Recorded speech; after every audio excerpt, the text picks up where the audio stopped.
असं म्हणतात ना, अति घाई संकटात नाही. आणि सेम तसंच माझ्यासोबत झालं आहे.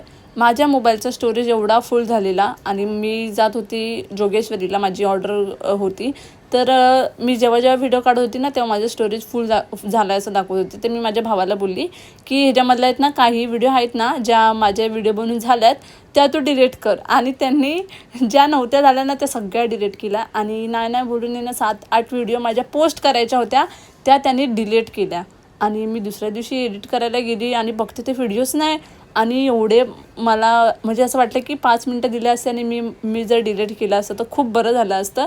आणि आता मी त्याला पण काहीच नाही बोलली, कारण की चुकी माझीच आहे, मी ॲक्सेप्ट करते.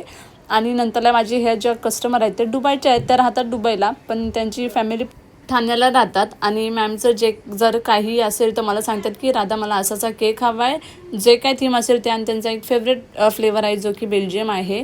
आणि मी आता लास्टला मी त्यांचे जेवढ्या काही ऑर्डर आहेत त्या मी तुमच्याजवळ शेअर करते. आणि हा जो मी केक बनवते तो त्यांच्या भावाचा बड्डे होता, तर त्यांनी मला जसं सांगितलेलं तसंच मी बनवलेलं. आणि ह्याच्यानंतर जो सेकंड केक आहे तो त्यांनी त्यांच्या मम्मीसाठी बनवून घेतलेला. आणि जो थर्ड केक आहे तो डॉक्टर आणि लॅबच्या थीममध्ये होता. तर डॉक्टरांनी पण मला फीडबॅक दिला त्यांच्याजवळ, तर त्यांनी मला शेअर केला. And thank you for watching.